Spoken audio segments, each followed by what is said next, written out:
me. Yes, hello. Hi. Thank If you would rather have that clipped on so you can hold your phone properly, you can. you. What do you think? It's entirely up to you. If you do you want me to clip it on? Yeah, if you don't mind. Thank you. Right, there you go. All right. Thank you. Okay.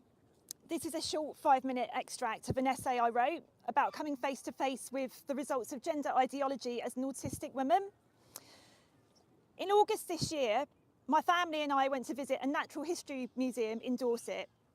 While we were there, I witnessed a man in a dress and a really bad wig walking straight past the unoccupied, gender-neutral bathroom and into the women's toilets. I watched his 6-foot-plus frame disappear through the door, which my 10-year-old daughter had exited minutes before. And this left me with only one question. What do I do now? I did not have my phone on me, so I did not have the option of quietly waiting somewhere inconspicuous and subtly trying to film him leaving the facilities.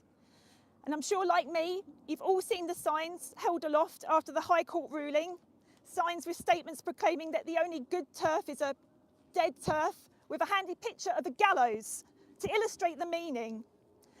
Maybe I lack courage, but I could not gather the strength to face the potential of grievous bodily harm, and nor could I face the possible deluge of screaming retribution from the man himself or any of his female allies that happened to be there. I also had my children to think about, because confronting him would inevitably put them at risk. I felt incredibly vulnerable at that moment, which is really strange because vulnerable is a word quite often used by trans activists to describe men like the one that I saw, men in dresses pretending to be women. His vulnerability, however, was not apparent to me as he strode confidently past, ignoring the gender-neutral third space facilities, with his broad shoulders held high.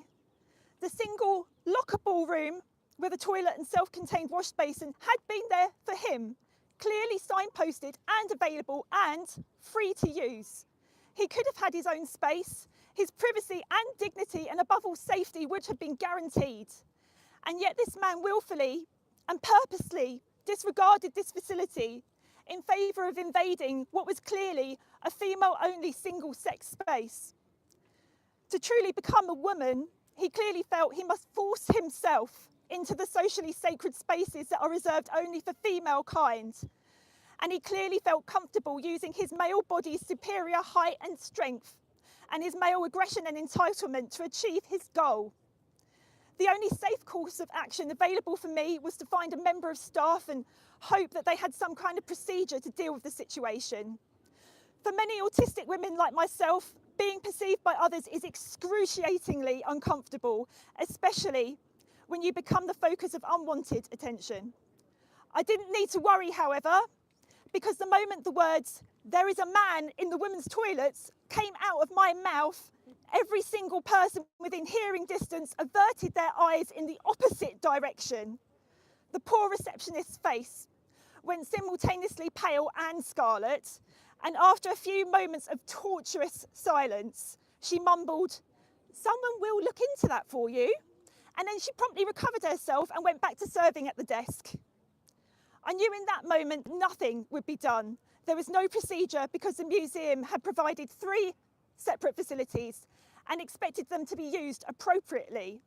The poor girl could hardly go into the toilet by herself and fetch the man out, risking the same dangers that I was afraid of. I could feel it then, the beginnings of a shutdown, a creeping sensation at the back of my skull. Autistic meltdowns and shutdowns are pretty horrific to experience, and I could not risk my children witnessing one of mine. I had no choice but to walk away. Over the next few hours, while following my family around the exhibits, I saw the man in the dress from time to time. It struck me just how casually unaffected he was by his own behaviour. His seeming serenity was in contrast with the writhing tentacles of black memories and flashbacks that his act had unlocked within me. A man walking into a female space is an act of voyeurism in and of itself, regardless of whether the women and girls are clothed or not. He is, by the very nature of the act, seeing something that is usually concealed from the eyes of other men behind closed doors. And a great many things have been written about how men who pretend to be women, these supposedly vulnerable men, how they feel about being excluded from female spaces. But I wonder if any of those allies or any of those activists or any of those politicians have ever asked the simple question, how do women feel?